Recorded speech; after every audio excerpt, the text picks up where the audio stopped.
Assalamualaikum warahmatullahi wabarakatuh.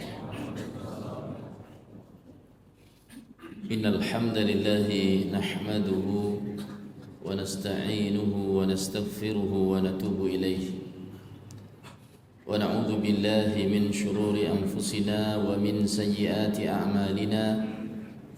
Man yahdihillahu fala mudilla lahu wa man yudlil fala hadiya lahu. أشهد أن لا إله إلا الله وحده لا شريك له وأشهد أن محمدا عبده ورسوله صلى الله عليه وعلى آله وأصحابه ومن تبعهم بإحسان وسلم تسليما كثيرا. أما بعد، فإن أصدق الحديث كتاب الله وخير الهدي هدي محمد صلى الله عليه وسلم وشر الأمور محدثاتها. Kaum muslimin dan juga kaum muslimat rahimani wa rahimakumullah, saudara-saudari, para hadirin, adik-adik dan juga anak-anakku sekalian, para hadirin di Masjid Aisyah radhiyallahu ta'ala anha, rahimani wa rahimakumullah.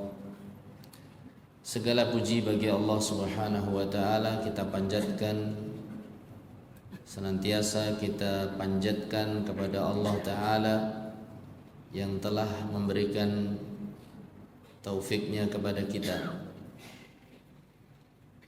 sehingga sampai detik ini kita masih bisa meyakini keyakinan-keyakinan yang dicintai dan diridhai oleh Allah Subhanahu wa taala, dan bisa melaksanakan segala amalan-amalan yang dicintai dan diridhai oleh Allah taala, dan juga berusaha mengucapkan ucapan-ucapan yang dicintai dan diridhai oleh Allah ta'ala. Dan juga sampai detik ini Allah subhanahu wa ta'ala berkenan, dan terus kita memohon kepada Allah ta'ala, mudah-mudahan Allah berkenan untuk menjauhkan kita dari segala macam keyakinan, segala macam ucapan, dan segala macam amalan yang dibenci oleh Allah Subhanahu wa taala. Yang kedua, kami aturkan terima kasih, syukur yang mendalam kepada jajaran sesepuh Lombok dan juga asatidzah Lombok yang telah memberikan kesempatan kepada saya pribadi untuk bertemu dengan sebagian ikhwah, sebagian saudara kami di sebuah daratan yang jauh dari Pulau Jawa. Fajazahumullahu khaira, dan juga para hadirin jazakumullahu khaira. Pada kesempatan malam hari ini kita akan membahas sebuah judul yang sudah sering dibahas. Pembahasan ini tidak lain tidak bukan hanya sekedar untuk terus mengingatkan kita pada satu nikmat yang sangat luar biasa, yaitu hidayah adalah anugerah. Tadinya saya mau buat judul hidayah adalah hadiah, tapi kok kayaknya masih kurang pas. Maka kita berusaha menaikkan dan memaksimalkan levelnya, yaitu hidayah adalah anugerah.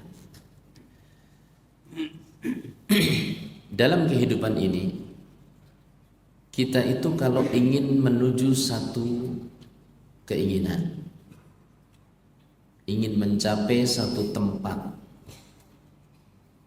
ingin mendapatkan satu perkara, maka yang paling menyenangkan untuk kita adalah ketika kita mendapatkan titik-titiknya.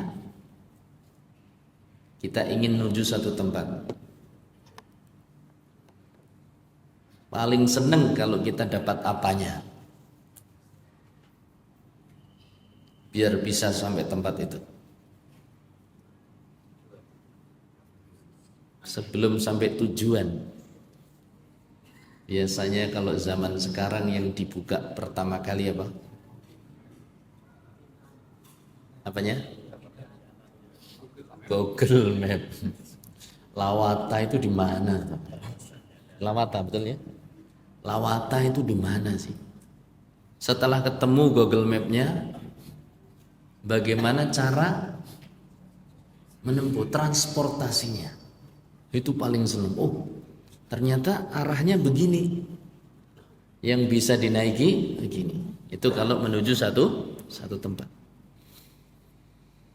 Kalau menuju satu tujuan, pingin dapat apa ya? Buah khas Lawata itu apa sih?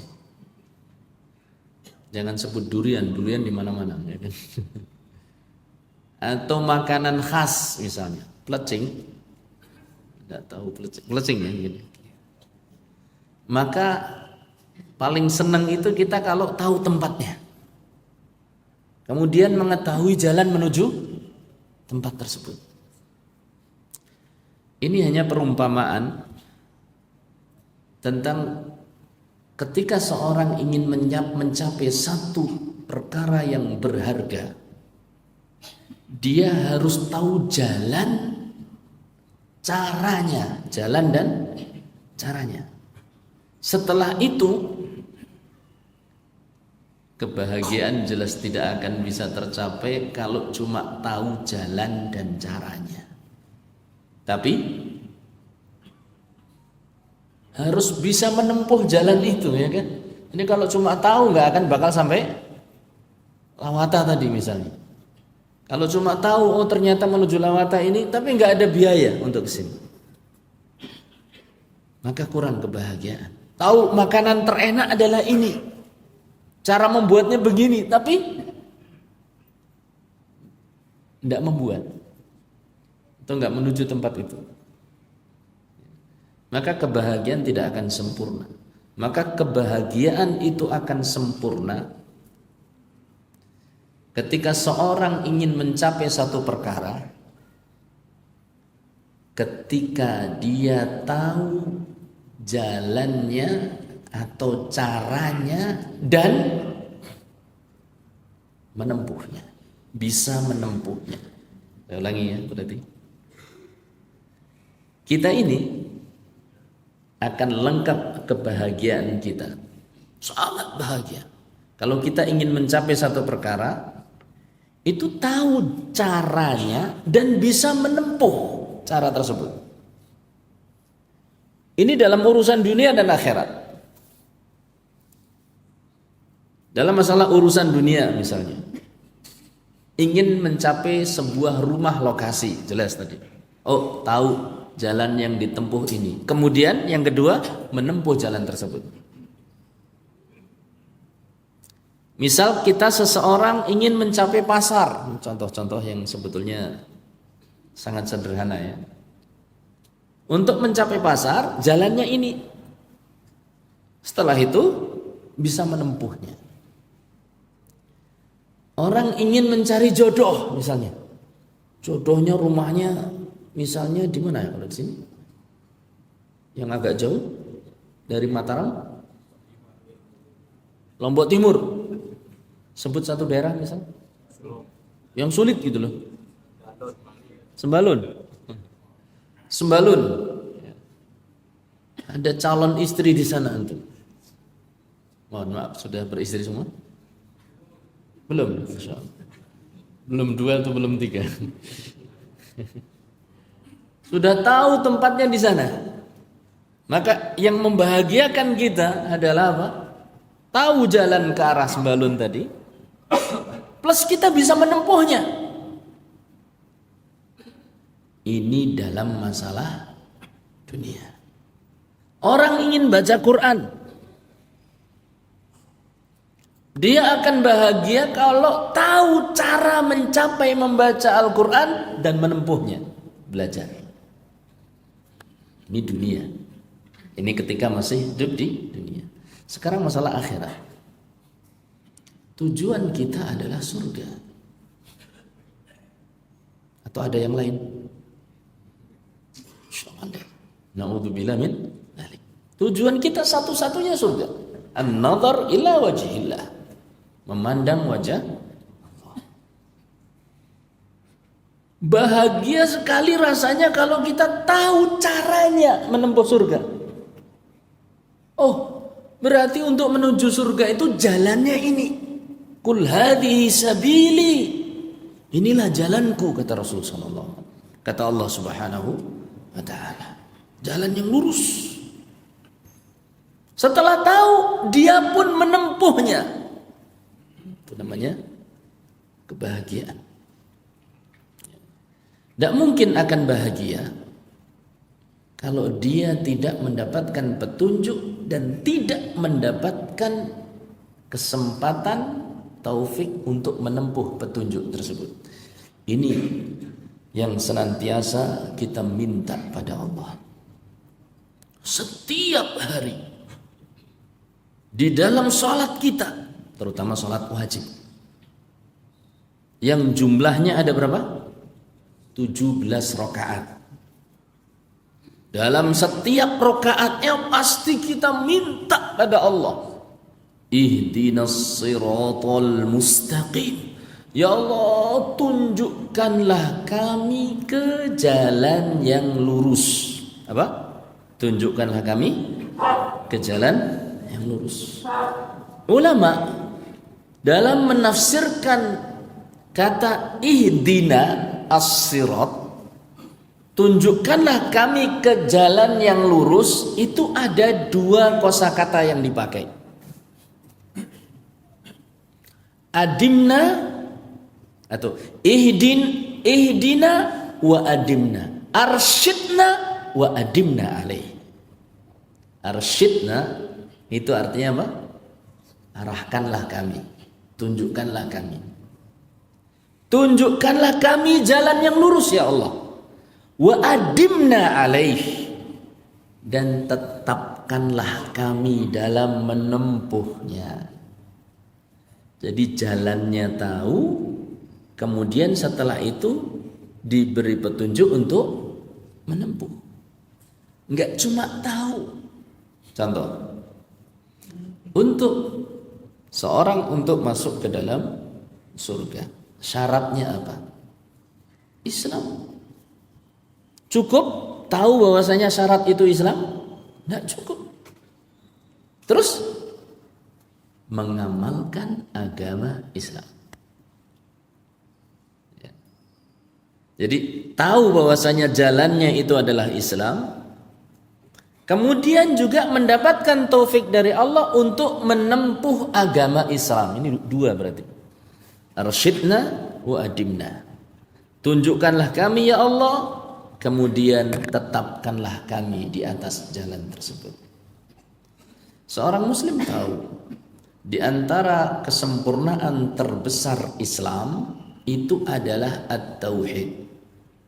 Bahkan syarat seorang itu masuk ke dalam agama Islam dengan mengucapkan apa? Dua kalimat syahadat, yaitu tauhid. La ilaha illallah. Apakah cukup dengan mengucapkannya saja? Tahu bahwasanya la ilaha illallah itu adalah miftahul jannah, kunci apa? Surga. Tapi tidak cukup dengan tahu saja. Harus dia itu mengucapkannya dan mengamalkannya. Contoh lagi misalnya, seorang tahu bahwa amalan yang paling afdol setelah kalimat la ilaha illallah adalah apa? Salat. Kata Rasul sallallahu alaihi wasallam, inna khaira a'malikum as-salat. Sesungguhnya amal terbaik kalian adalah apa? Salat. Cukupkah seorang mengetahui bahwasanya salat itu adalah amal terbaik kemudian dia masuk surga? Tidak cukup. Terus butuh apa? istiqamah di atas salat. Semuanya seperti itu. Jadi ini yang kita minta. Jalan, mengetahui jalan yang lurus dan menempuh jalan yang lurus tadi. Kalau Al-Imam Ibnul Qayyim itu mengistilahkan sebagai atau dengan istilah al-hidayah ila at-tariq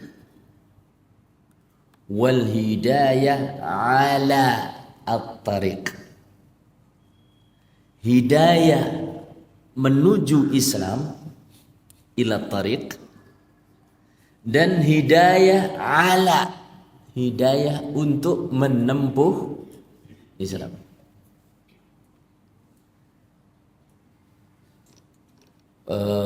Pernah Rasulullah Sallallahu Alaihi Wasallam mengajarkan sebuah doa kepada Ali bin Abi Thalib. Beliau mengajarkan doa yang sederhana. Allahumma hdini wasaddidni. Katakanlah wahai Ali, Allahumma hdini wasaddidni. Apa artinya? Ya Allah, berilah aku hidayah, wasaddidni, dan berilah aku istiqomah. Kata Rasul sallallahu alaihi wasallam ketika menerangkan kepada Ali bin Abi Thalib, Allahumma hdini udhkur hidayataka at-tariqa. Wahai Ali, ingatlah yang namanya hidayah itu seakan-akan engkau minta petunjuk ke arah jalan. Ya, kau minta petunjuk ke arah jalan. Jalannya tahu. Kemudian ketika Rasul sallallahu alaihi wasallam menerangkan wasaddidni udhkur sadadaka lis-sahm atau tasdidaka lis-sahm. Ingat-ingat kau bagaimana lurusnya, bagaimana kau itu meluruskan anak panah. Ya. Jadi yang pertama adalah minta supaya ditunjukkan. Setelah itu minta seakan-akan engkau sedang memasang anak panah itu lurus di atasnya. Kau tempuh jalan itu dengan lurus. Itu namanya hidayah dan istiqomah.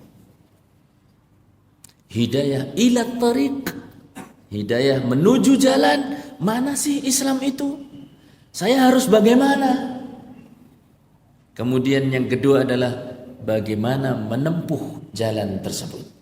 Jadi butuh dua ini. Enggak cukup hidayah ila tariq saja. Tahu jalannya tapi enggak mau ngamalkan. Tahu sholat itu baik tapi enggak mau sholat. Tahu puasa Ramadan itu wajib tapi enggak mau puasa. Tahu bahwasanya menutup aurat itu wajib, akan tapi ternyata tidak mau menutup aurat. Tahu bahwasanya khamr itu adalah haram, tapi tidak mau meninggalkan. Tidak cukup. Jadi harus tahu dan berusaha menempuhnya. Ini yang kita minta kepada Allah Subhanahu wa ta'ala.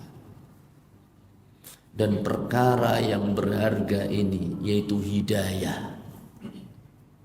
Baik hidayah ila tariq, dari kita tidak tahu menjadi tahu, dari kita ini lupa menjadi ingat, dari kita bodoh menjadi tahu. Hidayah ila tariq. Ataupun hidayah ala tariq, itu kemampuan yang diberikan oleh Allah kepada kita untuk menempuh jalan-jalan Islam itu tadi. Semuanya hanya milik Allah. Tidak ada satupun yang bisa memberikannya. Makanya ada seorang ulama yang dia mengatakan, memberikan sebuah permisalan. Seandainya hati ini malah jantungnya, Seandainya hati kita diletakkan di samping kiri kita, kemudian seluruh kebaikan di samping kanan kita, maka kita tidak mampu sedikit pun untuk menuangkan kebaikan tersebut ke dalam hati kita. Tidak akan bisa.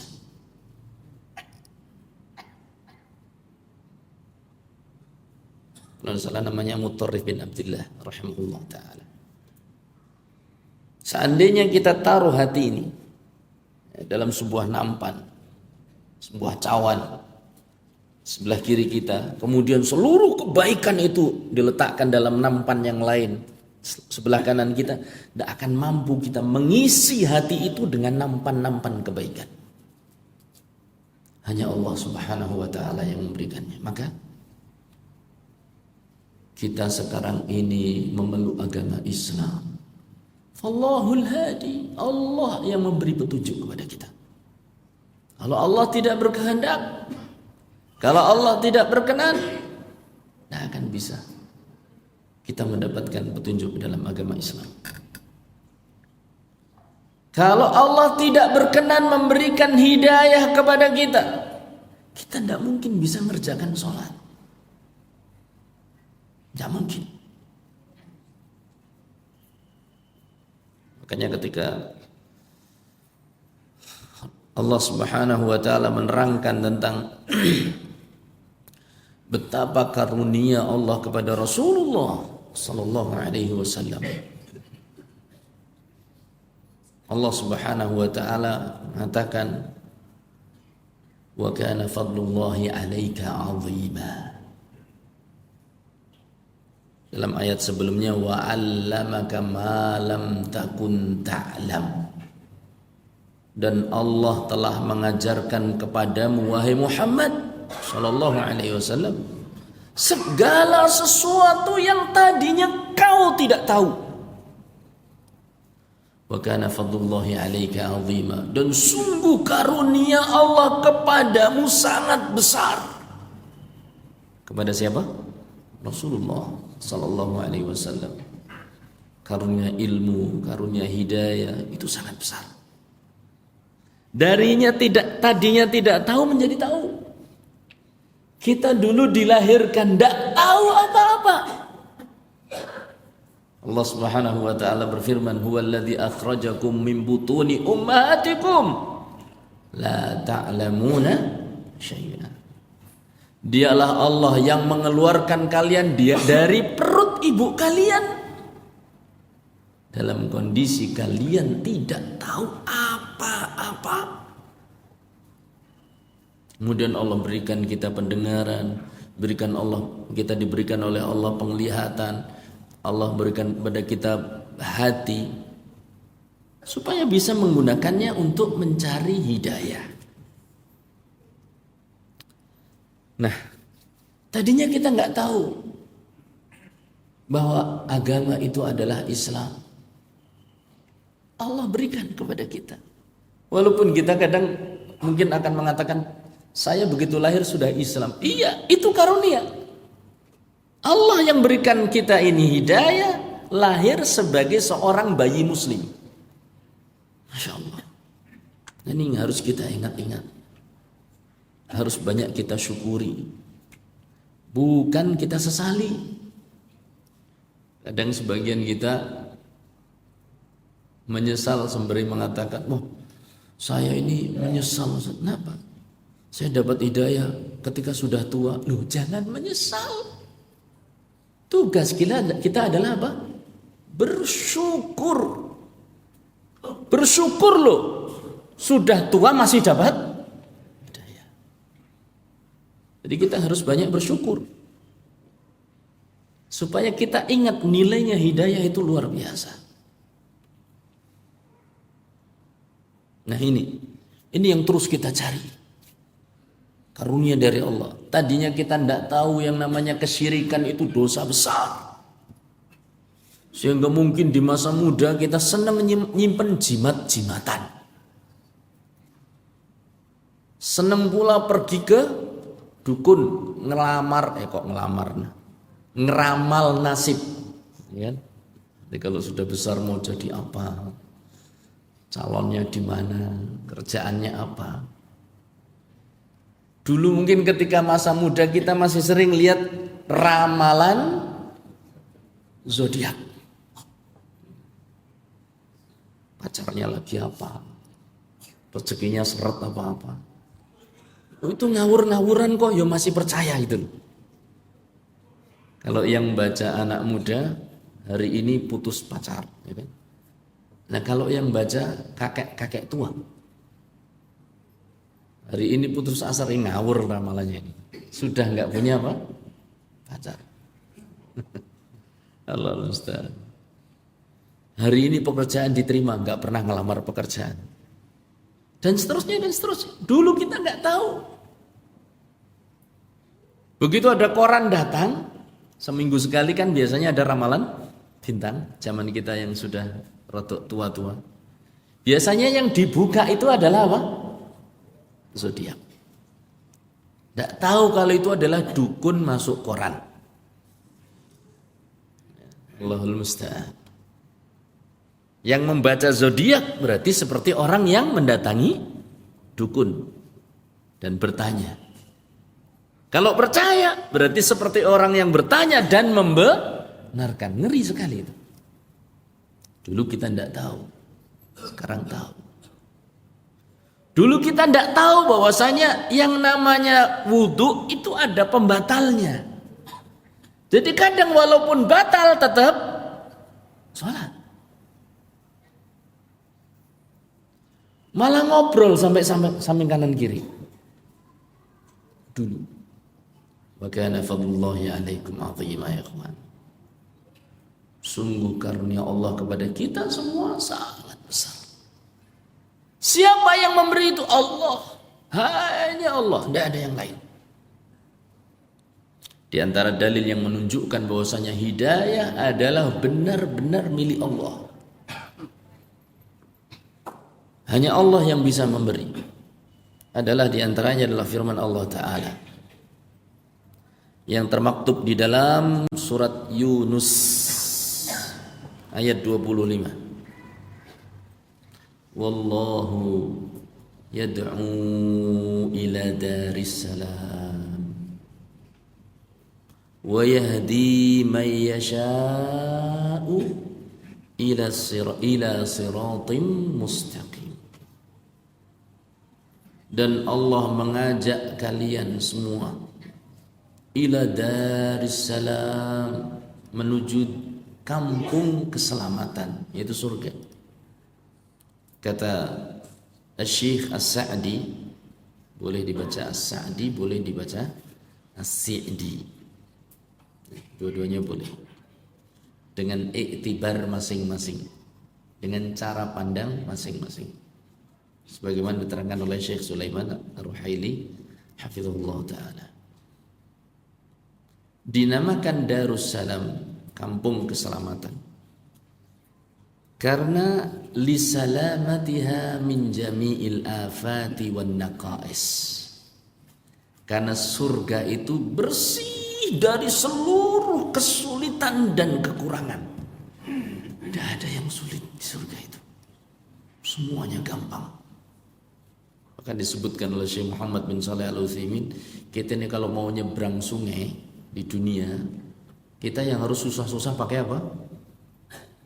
Jembatan. Di sini sungai apa yang lebar, besar, terkenal? Tidak ada. Sungai Bengawan Solo, ya kan? Di Jawa, Sungai Serayu, Sungai Musi di Sumatera, Sungai Barito, Mahakam di Kalimantan. Kalau di Lombok mungkin nyebrang selat. Kita yang susah-susah. Tapi kalau penduduk surga enggak. Sungainya yang suruh belok. Ya, subhanallah. Enggak ada yang sulit surga itu. Kalau di dunia itu serba sulit. Makan enak, yo enak, tapi bare ora enak. Maaf, ini bahasa Jawa. Makan enak, ya kan? Tapi setelahnya enggak enak. Setelahnya tak atau sebelumnya? setelahnya saja, sebelumnya juga. Nasi enak atau enggak? Terus terang ini. Nasi enggak enak. Oh kalau enggak ada lauknya, Masya Allah. Kalau lauk tanpa nasi enak enggak? Wah ini berarti belum lapar nih. Kadang kita ngajak teman kita, yuk ke warung apa? Lapar. Ikhwah, di antara bukti lapar, itu kalau Anda disuguhi apa saja langsung dimakan. Tapi kalau Anda ngajak jajan, ayo ngapa? Lapar. Pesan apa? Lele. Kalau di Lamongan apa? Lele apa namanya? Lah pecel lele. Biasanya yang datang pertama apanya? Nasinya. Kalau Anda masih menunggu lelenya, berarti itu cuma lapar-laparan. Kalau lapar beneran itu bagaimana? Begitu disuguh nasi langsung dimakan. Untuk makan, enak itu sudah. Ada sambelnya dulu, ada garam. Biasanya sudah sedia acar di meja, pakai acar. Lelenya datang, nasi sudah ludes, itu lapar. Nasi itu enak. Tapi ternyata untuk mendapatkan nasi sulit atau enggak? Sulit. Harus nanam padi. Nanam beras apa padi? Nanam padi. Apakah langsung ditanam? Enggak. Diolah dulu tanahnya. Ngantek kemeringat. Hawa ireng. Ya. Kepanasan, kehujanan. Kalau di hutan-hutan pedalaman sana untuk nanam padi bakar dulu hutannya. Ya. Setelah itu ditanam. Sudah jadi? Enggak, proses. Tanamnya dibibit dulu. Nanti berapa hari setelah itu ditata lagi. Gek natane karo mundur. Namanya tandur. Nata sambil mundur. Kalau sekarang sudah ada alat yang bisa maju ya. Taju namanya. Tata sambil maju. Kalau orang Jawa tandur, nata sambil mundur. Sulit itu, gue bungkuk terus awake. Kalau yang enggak biasa, begitu mundur, bangun tuh serepete kumat. Apa namanya? Boyok. Sulit. Sudah selesai itu? Enggak. Berapa usia? Bersihkan dari rumput. Sudah selesai? Enggak, dipupuk. Sudah selesai? Terus panen. Giliran panen kepiok lah, digiling lah. Langsung dimakan? Enggak bisa.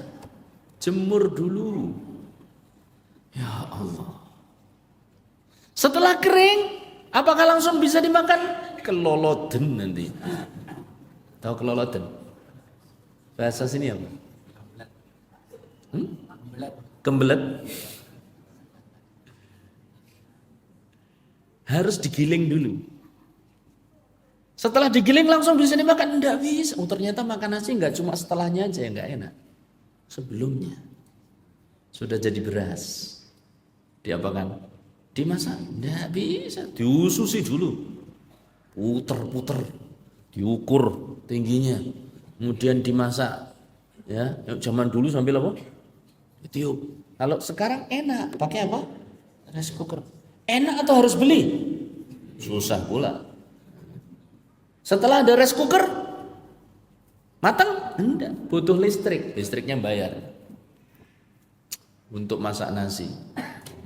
Setelah matang, pecel lelenya siap. Bisa langsung dimakan? Diinginkan dulu.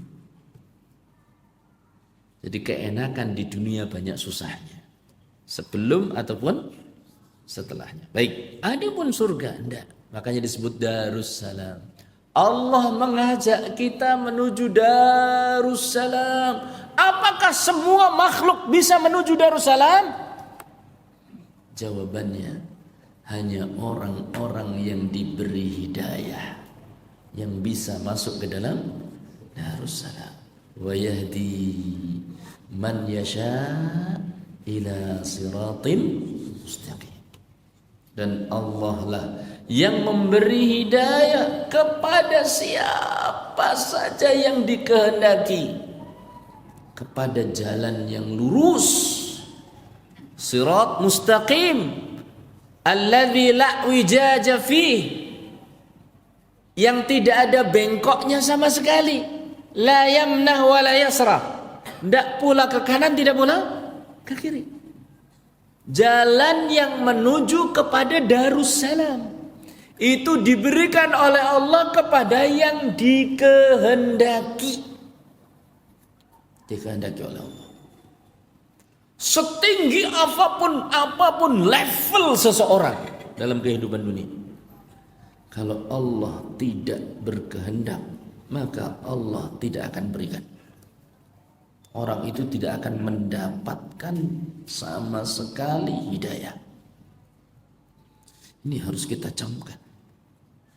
Bapak-bapak dan ibu-ibu tahu siapa orang yang paling besar pengorbanannya dari keluarga Nabi Muhammad sallallahu alaihi wasallam, tapi dia tidak dapat hidayah? Siapa? Abu Thalib. Ada dua paman Nabi yang tidak masuk Islam, yang masih hidup di zaman Islam tapi tidak masuk Islam. Satunya siapa? Abu Thalib, orang yang paling getol membela Rasulullah sallallahu alaihi wasallam. Satunya lagi orang paling jahat kepada Rasul sallallahu alaihi wasallam. Dua-duanya disebutkan di dalam Al-Qur'an, satu dengan terang-terangan namanya, yang satu dengan isyarat. Yang terang-terangan namanya siapa? Abu Lahab dalam surat Allah. Yang satu dengan isyarat, innaka la tahdi man ahbabta, engkau betul-betul tidak bisa memberi hidayah pada orang yang kau cintai. Abu Thalib itu jelas dicintai oleh Rasulullah sallallahu alaihi wasallam. Abu Thalib perjuangannya luar biasa. Kecintaan kepada Rasul sallallahu alaihi wasallam luar biasa.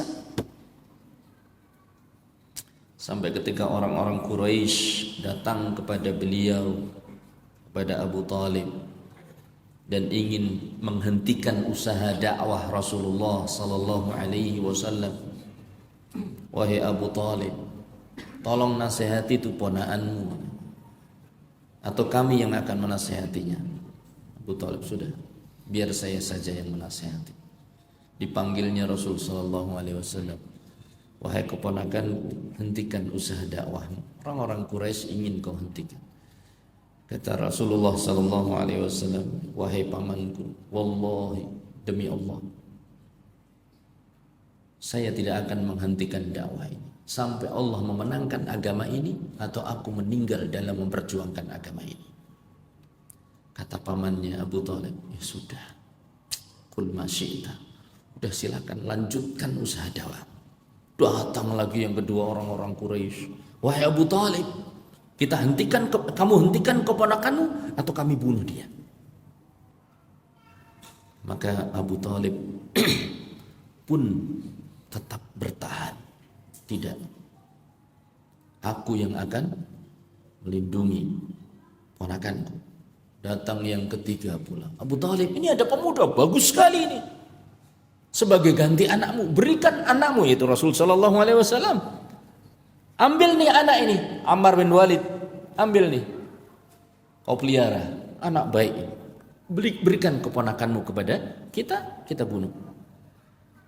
Nek corone wong Surabaya itu bilangnya itu ngawur, gak main tenan sampean. Kalau bahasa Arabnya, bi sama tatlubun. Sungguh buruk yang kalian minta. Kalian berikan anak kalian supaya aku pelihara, kemudian aku serahkan anakku pada kalian untuk kalian bunuh. Bi sama tatlubun. Ngawur kalian itu. Itu usahanya. Tapi Allah tetap tidak memberikan hidayah. Ketika menjelang meninggal dunia, Rasul sallallahu alaihi wasallam mentalkinnya, "Ya am, qul kalimatan uhaju laka biha indallah." Katakanlah satu kalimat yang kalau kau ucapkan, aku akan bela dirimu di hadapan Allah Ta'ala. Tapi Abu Talib meninggal mengatakan, huwa ala millati Abdul Muttalib. Dia, ini Abu Talib, tetap bertahan di atas agama nenek moyang. Apa yang sudah kita berikan kepada Islam? Sholat kadang dia masih aras-arasan, baca Qur'annya kadang baca kadang tidak, sedekah ya kadang cuma ngelirik kotaknya, zikir yo nek sempat, subhanallah. Tapi Allah kok berkenan ya memberi kita gitu loh. Kita diberi hidayah oleh Allah, bisa sholat, bisa puasa, memeluk agama Islam. Ini kan karunia. Ayo kita syukuri. Ini luar biasa ini. Makanya di antara usaha supaya hidayah ini tetap Allah berikan kepada kita adalah berdoa. Karena hidayah ini mahal. Maka Allah Subhanahu wa taala mengajarkan kita untuk setiap harinya berdoa. Ihdinas siratal mustaqim. Juga Rasulullah sallallahu alaihi wasallam sering sekali beliau menyampaikan berdoa kepada Allah. Allahumma ya muqallibal qulub, tsabbit qalbi ala dinik. Itu doa untuk minta hidayah. Termasuk tadi Ali bin Abi Thalib minta diajari oleh Rasulullah sallallahu alaihi wasallam sesuatu yang paling penting. Qul Allahumma hdini wa saddidni. Katakan wahai Ali, berilah aku hidayah dan berilah aku istiqomah. Ini menunjukkan bahwa hidayah itu adalah sesuatu yang sangat mahal. Termasuk dalam doa qunut, Allahumma hdini fiman hadait. Yani, ya Allah berilah aku hidayah bersama dengan orang-orang lain yang dapat hidayah. Pertanyaannya, apakah hidayah itu gampang atau sulit? Sulit bagi kita, mudah bagi Allah Ta'ala. Kenapa sulit? Karena dalam kehidupan dunia ini banyak sekali perkara-perkara yang menghalangi kita dari hidayah. Nah, ini yang harus kita waspadai. Saking sulitnya untuk dapat hidayah, dan ternyata kita dapat, masih Allah berikan pada kesempatan sekarang ini sampai kita masuk Islam. Saking sulitnya sampai-sampai ada seorang ulama mengatakan, laisal ajabu fi man halaka kaifa halaka, walakinnal ajaba fi man naja kaifa naja. Al-Imam Al-Hasan Al-Basri, beliau mengatakan, yang menakjubkan itu bukan masalah orang itu kok bisa celaka ya, bagaimana sih celakanya, bukan. Tapi yang paling menakjubkan adalah orang itu kok bisa selamat. Bisa difahami? Ini yang paling menakjubkan. Kenapa? Karena saking sulitnya perjalanan hidup, banyak fitnah-fitnah bertebaran, banyak syaitan yang berusaha menyesatkan, banyak teman-teman buruk yang berusaha menyeret, dan adanya jiwa yang ammaratun bisu. Ini 3 hal. Jadi penghalang hidayah itu banyak sekali. Syaitan, teman buruk. 2, kuronaksu, teman buruk. Yang ketiga adalah apa tadi? Jiwa ini adalah ammaratun bisu. Ini 3 penghalang. Walaupun nanti ada penghalang yang lain, misal syirik, bid'ah, maksiat. Tapi 3 ini faktor adalah syaitan yang berusaha menyesatkan manusia dengan 7 langkah penyesatannya. Ini yang harus kita ketahui juga. Waktu mungkin tidak memungkinkan.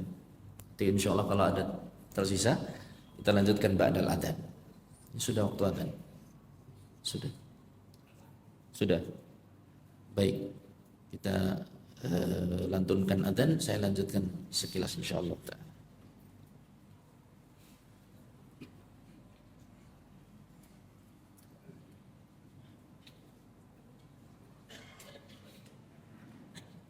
Allahu Akbar, Allahu Akbar, Allahu Akbar, Allahu Akbar.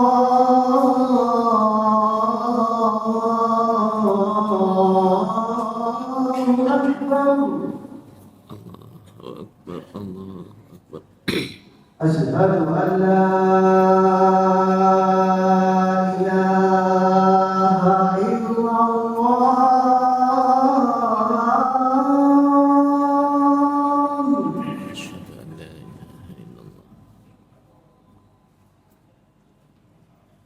أشهد أن لا إله إلا الله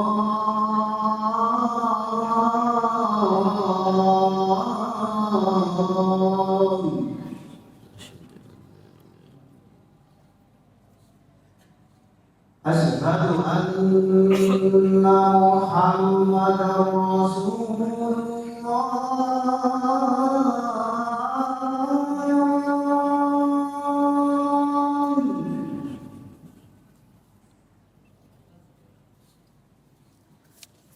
أشهد أن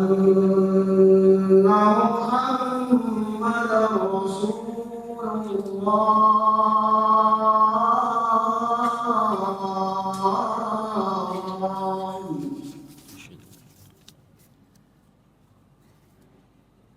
حي على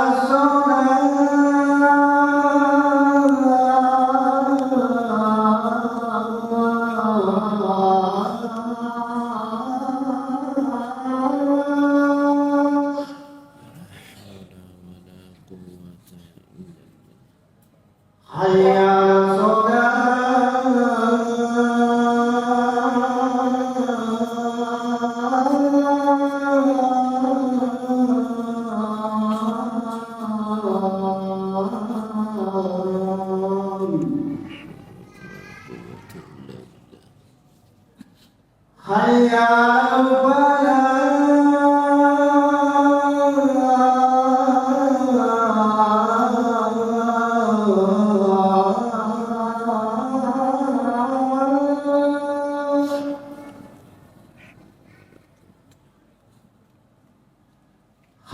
حي على حي على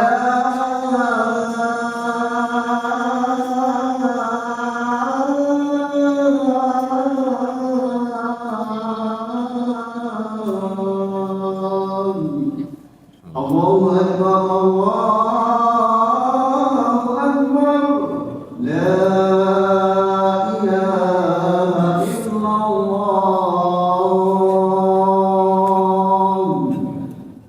لا إله إلا الله.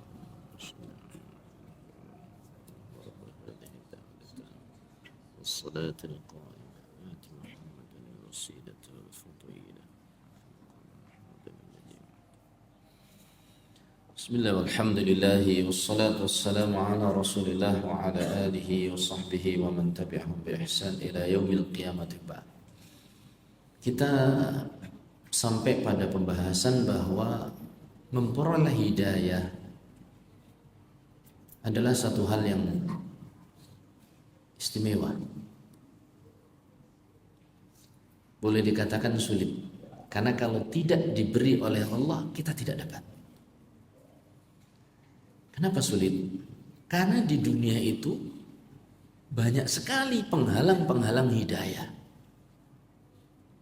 Sehingga sampai-sampai Al-Imam Al-Hasan Al-Basri mengatakan, "Laisal ajabu fi man halaka kaifa halak."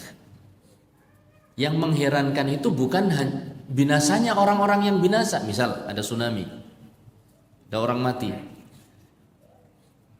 Ada orang mati itu bukan mengherankan karena tsunami, wajar. Ada orang minum racun 1 gelas, kemudian mati. Ya tidak mengherankan tuh ya. Karena racun satu gelas. Yang mengherankan itu kalau ada tsunami tapi kok selamat. Sebab gempa dahsyat. Yang kita tanya mesti, kok kamu selamat? Gimana caranya? Ya kan? Makanya Al-Imam Al-Hasan Al-Basri mengatakan, walakinnal ajaba fi man naja kaifa naja. Yang mengherankan itu adalah orang yang selamat. Kok bisa selamat?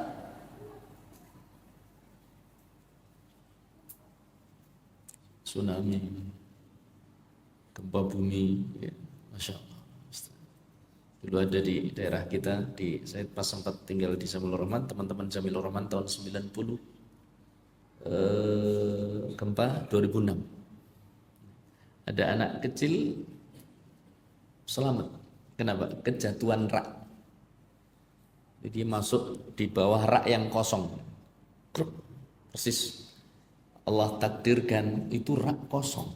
Jadi mungkin selama ini orang tuanya itu enggak kepikiran ini rak kosong buat apa gitu loh.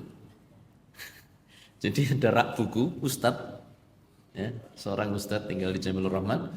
Raknya itu mungkin yang lain penuh, nah, satu kotak itu kosong.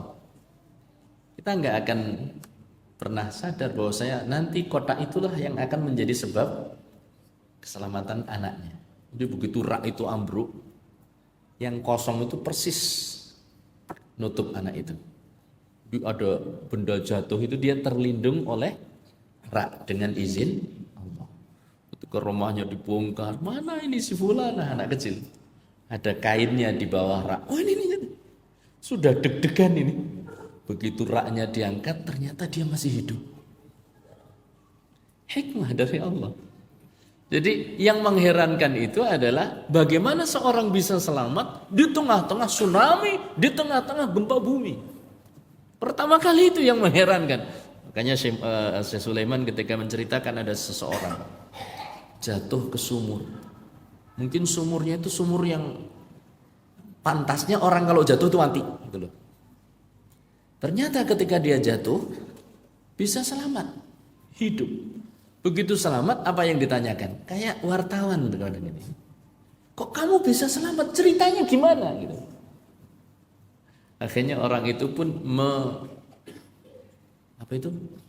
menganu ulang, rekonstruksi, ya. praktek. Gini loh ceritanya. Saya itu pas lagi duduk di pinggir sumur gini, nah, terus saya sambil makan roti. Pas saya makan roti, saya jatuh. Pas lagi cerita seperti itu, dia jatuh lagi. Ya, dan kali ini adalah mati. Tidak terselamatkan. Itu kita penasaran, ada orang selamat kok, yang ditanya kok kamu bisa selamat? Begitu pula hidup di dunia ini. Sungguh yang patut disyukuri adalah ketika kita bisa selamat. Godaan syaitan. Syaitan itu makhluk yang berpengalaman ribuan tahun sejak diciptakannya Nabi Adam untuk menyesatkan umat manusia. Kok kemudian kita bisa masuk Islam, bisa mentauhidkan Allah, bisa sholat, faham Islam, meninggalkan maksiat walaupun kadang masih terjatuh dalam maksiat. Itu loh hidayah dari Allah yang harus kita syukuri. Kemudian kuronaksu, teman-teman buruk. Kalau tadi syaitan itu disebutkan dalam satu riwayat hadis Rasul sallallahu alaihi wasallam dari sahabat Saburah bin Abi Faqih radhiyallahu taala anhu. Beliau mengatakan bahwa Rasul sallallahu alaihi wasallam bersabda, "Innas syaitana qa'ada libni Adam bi atruqihi." Syaitan itu duduk metengklis. Tahu metengklis? Duduk ngejingleng. Betul? Kalau di sini apa ngejingleng, Pak? Menteleng. Jadi diem di situ. Jadi mereka bagi-bagi tugas. Hidup manusia itu ada jalan untuk sholat, jalan untuk puasa, jalan untuk zakat, jalan untuk apa lagi? baca Quran, jalan untuk zikir, jalan untuk tutup aurat, jalan untuk menghindar dari zina. Masing-masing seton itu ada tugasnya duduk ngejingglem bi atrukihi. Ayatnya disebutkan di dalam surat Al-A'raf ayat 16-17. Duduk betul-betul nunggu setan ini, orang ini mau jalan ke arah mana, sholat, dibisiki. Nggak usah sholat, hujan. Kan hujan dapat uzur. Itu kalau yang jiwanya malas, wah cocok banget itu. Padahal hujan sudah terang, yang becek didik gitu, uzur lah mungkin. Ya. Atau orang yang mau jihad, dibisiki juga. Nanti kalau kamu mati, istrimu dipek sopo. Sudah tahu toh, dulu temanmu itu nunggu-nunggu istrimu, tapi kamu duluan. Kalau kamu mati, gek temanmu itu yang ngambil. Padahal dia sama temannya itu, waduh nggak gini banget udah. Iya ya, kalau saya mati gek jandaku nanti diambil dia, ndak mau. Atau kalau lo sudah apa-apa, yang penting aku bisa mati syahid. Dibisiki lagi, lah anakmu yang mau ngurus siapa? Dan seterusnya. Itu syaitan berusaha seperti itu. Dan syaitan itu disebutkan oleh ulama salaf yasham alal qulub atau yashamul qulub. Dia itu mengendus hatinya Bani Adam. Ini kecondongannya kemana? Semangat ibadah atau loyo ibadah? Kalau sekarang yang paling mudah bagi syaitan tuh yang semangat apa yang loyo untuk dibujuki? Semangat yang mana? Yang loyo yang mana? Semangat dan loyo sama saja, enggak peduli. Makanya disebutkan, diriwayatkan dari diriwayatkan atau diriwayatkan bahwasanya oleh perkataan ulama, ya, diriwayatkan dari sebagian ulama, ya, bahwasanya mereka mengatakan ma amarallahu bi syai'in illa walisyaitani nazghatan. Setiap Allah memerintahkan satu perkara, pasti syaitan memiliki dua cara untuk menggoda. Ada berapa? Dua cara.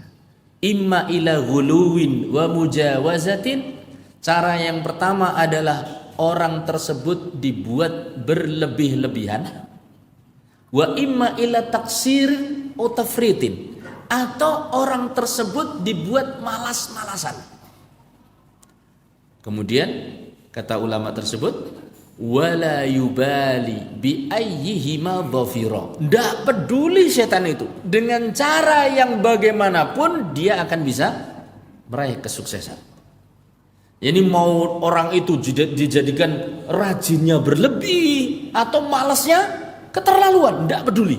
Yang penting jauh dari syariat. Contoh, orang yang rajin, sholatnya rajin, dia nanti akan dibisiki oleh syaitan, sholatmu itu kurang, hambok yo ditambah. Mikir ditambah apa yo?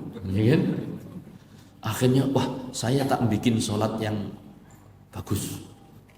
Ya, setiap malam jam sekian saya mau sholat dengan jumlah sekian dan seterusnya.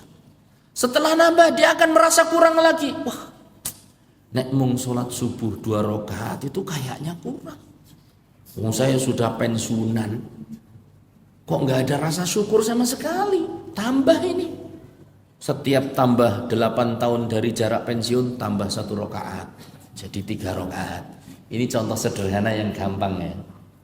Kalau yang enggak ya berarti, oh kamu sholatnya kurang, ada sholat raghaib.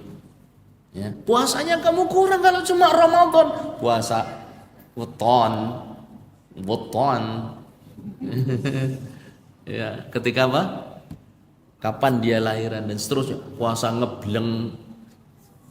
Bapak-bapak tahu nggak ngebleng? Sama ya, insyaallah ngebleng ya bahasanya. Ngebleng itu apa ya? Puasa terus menerus ya, 3 hari ngebleng, satu pekan ngebleng, ya ini nggak buka, terus bablas selama 7 hari. Biasanya ngebleng itu ditambah pati geni. Pati geni itu nggak boleh kena apa? Cahaya. Jadi puasa di kamar peteng, jipet, ya, nggak boleh tidur. Nah, ini namanya puasa ngebleng, ya. Dan seterusnya Allahul Musta'an. Itu yang rajin, yang malas-malasan sudah tahu sendirilah. Ya, ada alasan sedikit aja, ya, kemudian jadi nggak semangat. Dibujui sama istri, udah mulai masang jenggot. Bi, kamu gantengnya itu nggak pakai jenggot. Oh ya tadi, ya sudah ukurannya. Yang ngasih contoh saya Sulaiman terus. Wahai suamiku, gitu ya, kamu itu akan semakin ganteng kalau nggak pakai. Oh itu, mulai cukur jenggotnya dan seterusnya. Ala kulli hal. Maka syaitan mau semangat, mau loyo itu sama saja bagi dia.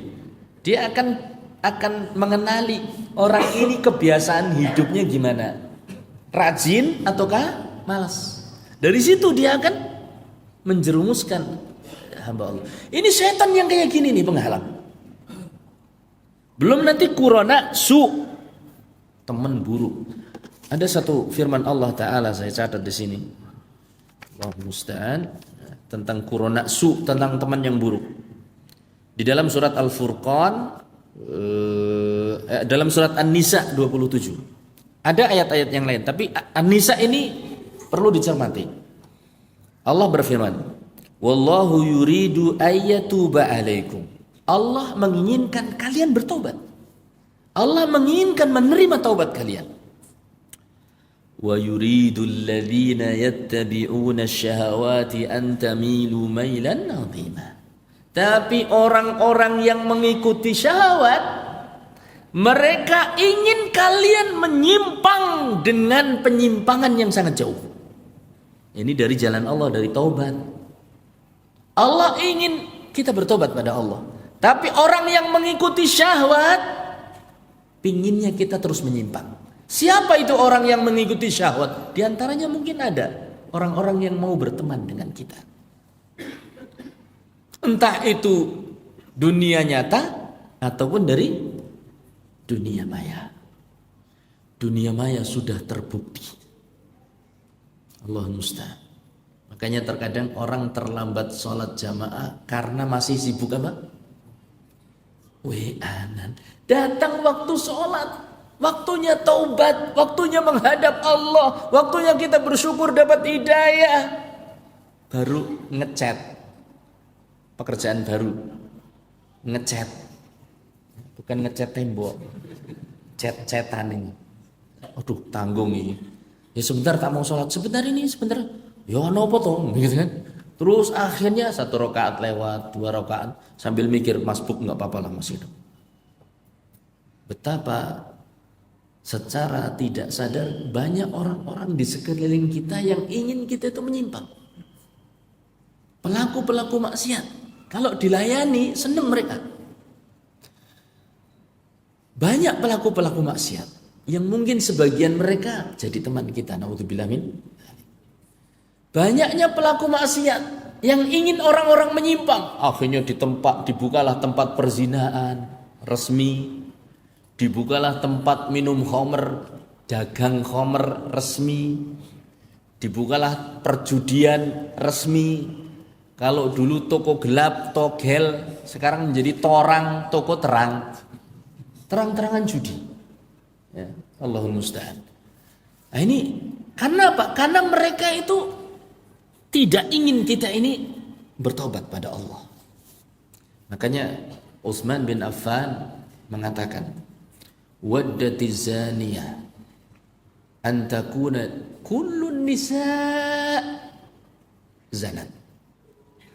Seorang pezina itu pasti menginginkan seluruh wanita jadi pezina. Kalau kita kiaskan dalam kemaksiatan yang lain seperti itu. Orang yang judi, gak mungkin dia itu pengen judi sendirian. Banting, yang sini banting. Jadi cuma main sendiri, tidak mungkin. Pasti ingin punya pasangan.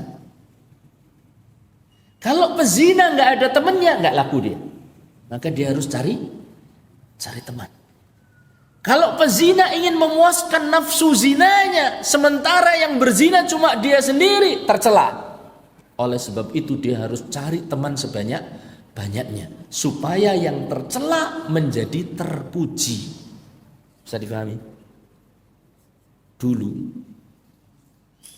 wanita pakai rok pendek, tercela atau terpuji? Malu. Tapi sekarang jadi mode pakaian. Kayak kalau piknik nggak pakai rok pendek itu nggak afdol. Jadi sesuatu yang biasa.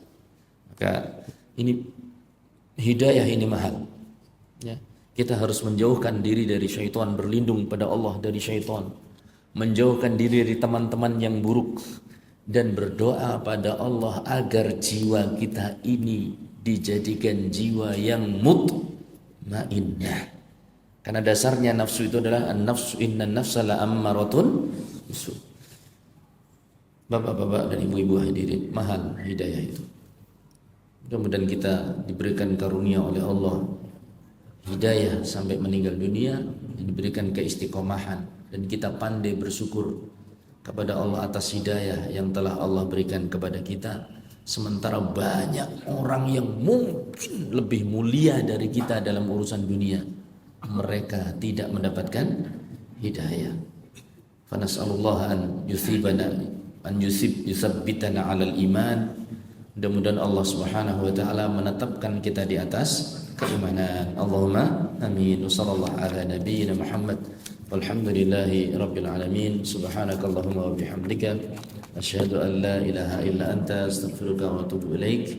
Assalamualaikum warahmatullahi wabarakatuh.